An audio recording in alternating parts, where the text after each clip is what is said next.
உணவே தெய்வம் கணபதிதாசர் கூறுவதை இரண்டாம் பாகமாக கூறுகிறேன்.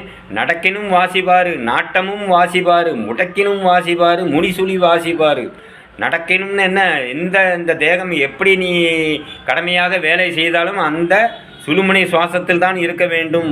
நாட்டம் அதிலே வைத்திரு, சுழுமுனை சுவாசத்திலே வைத்திரு. சந்திரகலை சூரியகலை சுழுமுனை சுவாசம், அந்த சுழுமுனை சுவாசத்தில் தான் இருக்க வேண்டும். மூக்கின் வழியாக சுவாசிப்பதல்ல, அந்த நடுநாடி வழியாக சுவாசிக்க வேண்டும். மடக்கிலும் வாசிபாரு, மறுவிலும் வாசிபாரு. உன்னுடைய கஷ்டங்கள் வறுமை என்று கூறிக்கொண்டே நீ இருக்காதே, அந்த தேகத்தை விட்டுவிடு. அந்த தேகத்தை விட்டுவிட்டு சுழுமுனை சுவாசத்தினால் அந்த சூட்சும தேகத்தோடு நீ இருப்பாய்.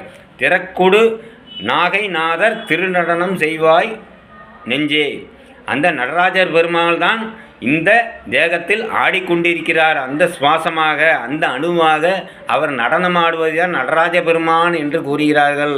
இதை புரிந்து கொண்டு நீங்கள் இந்த தேகத்தை விட்டுவிட்டு சுழுமுனை தேகத்தோடு வாழுங்கள். வணக்கம்.